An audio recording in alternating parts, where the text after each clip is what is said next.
pagi adik-adik. Gimana nih kabarnya selama seminggu ini? Kita udah gak ketemu 7 hari. Dan hari ini aku mau mengenalkan teman-teman di sini yang menjadi gitaris. Di sini ada ada Marcel dan di sini ada Utin. Oke, adik-adik karena kita udah 1 tahun nih nggak ibadah bersama, tapi semangatnya nggak boleh loyo dong, nggak boleh luntur dong. Oke, semangat ya. Sekarang kita mau memulai pujian kita pada hari ini. Mari kita sama-sama mengangkat pujian Satukanlah Hati Kami.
Adik-adik yang ada di rumah, mari kita bersatu di dalam doa. Bapak yang kami kasihi, terima kasih Tuhan Yesus, terima kasih Roh Kudus, terima kasih untuk penyertaan Tuhan pada hari ini Tuhan.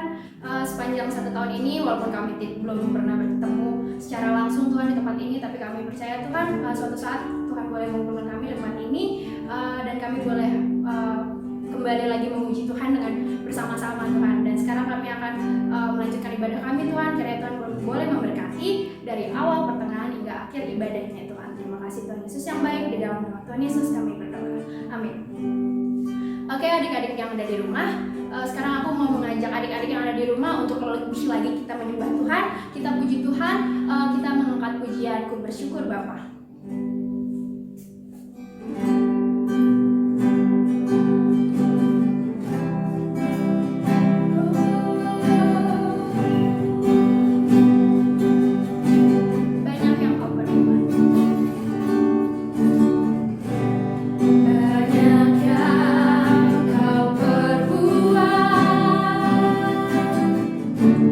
Di dalam hidup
adik-adik yang ada di rumah, sebelum kita mendengarkan firman dari Kak Endi, mari adik-adik yang ada di rumah mempersiapkan diri, kita sama-sama memuji Tuhan, kita angkat pujian Satu Hal Yang Kurindu.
Selamat pagi adik-adik semua, selamat hari Minggu. Kita bertemu kembali nih. Nah, sekarang aku akan bercerita. Judul cerita hari ini adalah komunitas rekonsiliatif atau komunitas yang memulihkan suatu hubungan. Sebelum kita memulai firman Tuhan, yuk kita berdoa dulu. Kita berdoa. Bapa dalam surga, selamat pagi Tuhan Yesus, selamat pagi Roh Kudus. Terima kasih buat hari yang baru serta udara yang baru Tuhan yang Kau berikan kepada kami semua. Dan Tuhan, kami akan membaca Alkitab ya Bapa dan juga makan firman-Mu. Berkatilah Tuhan bibir mulut hamba-Mu yang akan memberitakan firman Tuhan, dan juga berkatilah adik-adik yang mendengarkan di rumah ya Bapa. Terima kasih Tuhan Yesus, haleluya, amin. Adik-adik, kita akan buka Alkitab kita. Kita akan membaca dari Markus 16 ayat 9 sampai 18. Demikian firman Tuhan. Setelah Yesus bangkit pagi-pagi pada hari pertama minggu itu, ia mula-mula menampakkan dirinya kepada Maria Magdalena. Daripadanya, Yesus pernah mengusir 7 setan. Lalu perempuan itu pergi memberitahukannya kepada mereka yang selalu mengiringi Yesus, dan yang pada waktu itu sedang berkabung dan menangis. Tetapi ketika mereka mendengar bahwa Yesus hidup dan telah dilihat olehnya, mereka tidak percaya. Sesudah itu, ia menampakkan diri dalam rupa yang lain kepada 2 orang dari mereka, ketika keduanya dalam perjalanan keluar kota. Lalu kembalilah mereka dan memberitahukannya kepada teman-teman yang lain, tetapi kepada mereka pun teman-teman itu tidak percaya. Akhirnya, ia menampakkan diri kepada 11 orang itu ketika mereka sedang makan, dan ia mencela ketidakpercayaan dan kedegilan hati mereka, oleh karena mereka tidak percaya kepada orang-orang yang telah melihat dia sesudah kebangkitannya. Lalu ia berkata kepada mereka, "Pergilah ke seluruh dunia, beritakanlah Injil kepada segala makhluk. Siapa yang percaya dan dibaptis akan diselamatkan, tetapi siapa yang tidak percaya akan dihukum. Tanda-tanda ini akan menyertai orang-orang yang percaya. Mereka akan mengusir setan-setan demi namaku. Mereka akan berbicara dalam bahasa-bahasa yang baru bagi mereka. Mereka akan memegang ular, dan sekalipun mereka minum racun maut, mereka tidak akan mendapat celaka. Mereka akan meletakkan tangannya di atas orang sakit, dan orang itu akan sembuh." Adik-adik, dari kematian Tuhan Yesus membuat para murid dan pengikutnya terpecah-pecah oleh berbagai macam, antara lain kekecewaan dan ketakutan, serta kesedihan. Kita bisa menemukan para murid terpecah menjadi 3 kelompok. Kelompok pertama terdiri dari para murid dan para pengikut Yesus yang tetap setia dan mengikuti peristiwa penyaliban Yesus dari kejauhan. Di antaranya ada Maria Magdalena. Kelompok kedua terdiri dari para murid Yesus yang melarikan diri sebagaimana tertulis dalam Markus 14 ayat 50. Dan kelompok ketiga adalah para murid Yesus yang menyepi.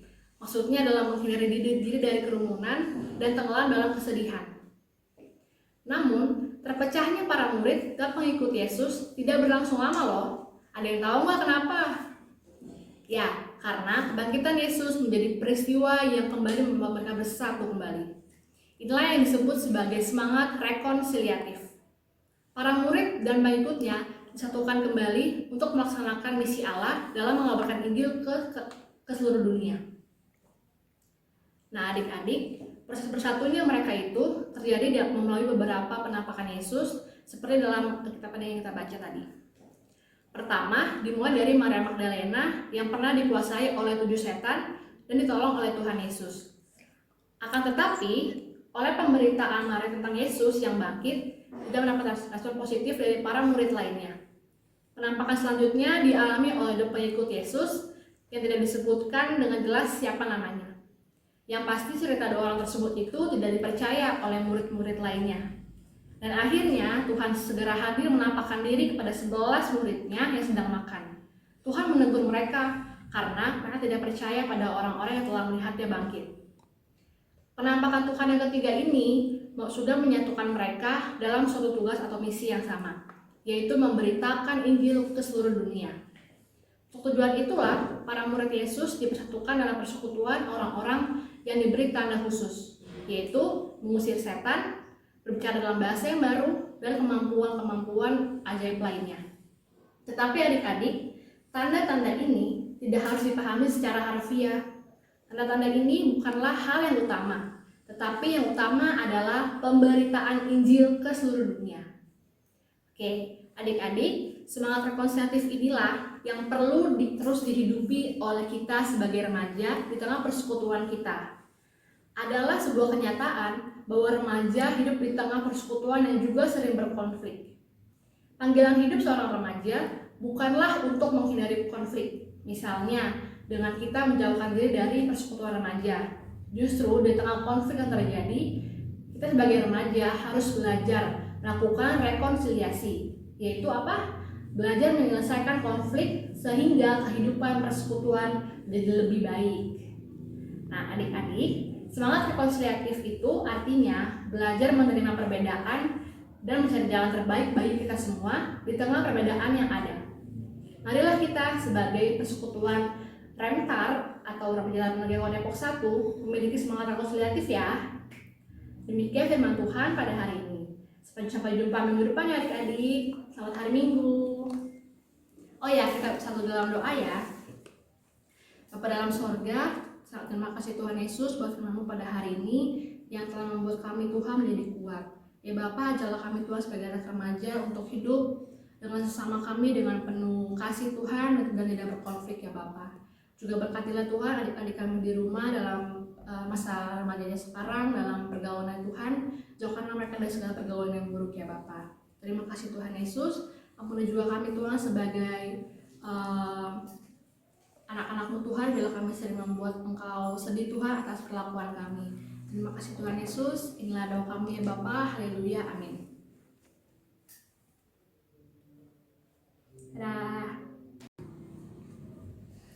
Adik-adik yang di rumah, kita sudah mendengarkan firman Tuhan, dan sekarang aku mau mengajak adik-adik di rumah untuk mengangkat pujian bertumbuh.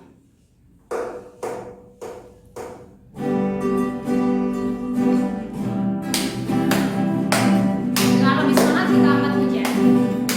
Sebagai saudara seiman, sebagai saudara seiman di dalam tubuh Kristus, menyerahkan seluruh hidupnya, berbagi kasih bersama, kadang tawa dan kadang nangis, suka duka bersama, yang kuat menanggung yang lemah, dalam anugerahnya kita bertumbuh di dalam kasih, sehati sepikir setujuan, melangkah bersama, Tuhan yang besar telah menanti di hadapan kita. Siapkanlah dirimu, sosok hari esok, dan Tuhan dimuliakan melalui gerejanya. Dengan lebih semangat lagi, kita angkat pujian. Sebagai saudara seiman di dalam tubuh Kristus, menyerahkan seluruh hidupnya, berbagi kasih bersama, kadang tawa dan kadang nangis, suka duka bersama, yang kuat menanggung yang lemah, dalam anugerahnya kita bertumbuh di dalam kasih, sehati sepikir setujuan, melangkah bersama, Tuhan yang besar telah menanti di hadapan kita. Siapkanlah dirimu, sosok hari esok, dan Tuhan dimuliakan melalui gerejanya. Oke adik-adik yang ada di rumah, sekarang kita akan menerima berkat dari Pak Pendeta. Shalom, selamat pagi anak-anak remaja taruna. Hari ini kalian sudah mendengarkan kebenaran firman Tuhan yang tentu membuat kalian harus semakin hidup takut akan Tuhan, mengasihi Tuhan, dan juga mengasihi sesama. Dan setelah kalian mendengarkan kebenaran firman Tuhan, memuji nama Tuhan, kini saatnya kita akan pulang selesai beribadah ini dan kita akan menerima berkat yang dari Tuhan. Mari kita lipat tangan kita tundukkan kepala kita sebagai tanda kita merendahkan diri di hadapan Tuhan. Kita terima berkat Tuhan. Tuhan memberkati saudara dan melindungi saudara. Tuhan menyinari saudara dengan wajah-Nya dan memberi saudara kasih karunia. Tuhan menghadapkan wajah-Nya kepada saudara dan memberi saudara damai sejahtera. Dan kita semua yang percaya katakan amin. Selamat pagi, Tuhan memberkati. Kita sudah mencapai akhir daripada ibadah kita pada pagi hari ini. Untuk adik-adik di rumah, mari kita sama-sama mengangkat pujian bukti kebesaran-Mu.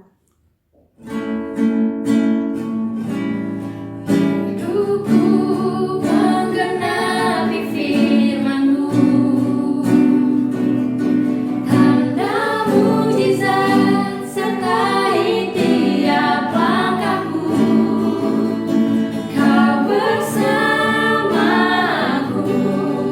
di dalamku, jadi bukti kebesaran-Mu.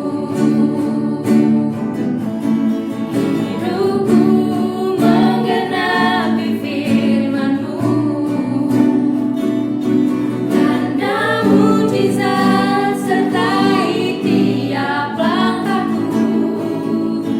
Kau bersamaku, di dalamku, jadi bukti kebesaran-Mu. Oke adik-adik, ibadah sudah selesai dan jangan lupa 3M, mencuci tangan, memakai masker, dan menjaga diri. Dadah! Dengan rohmu,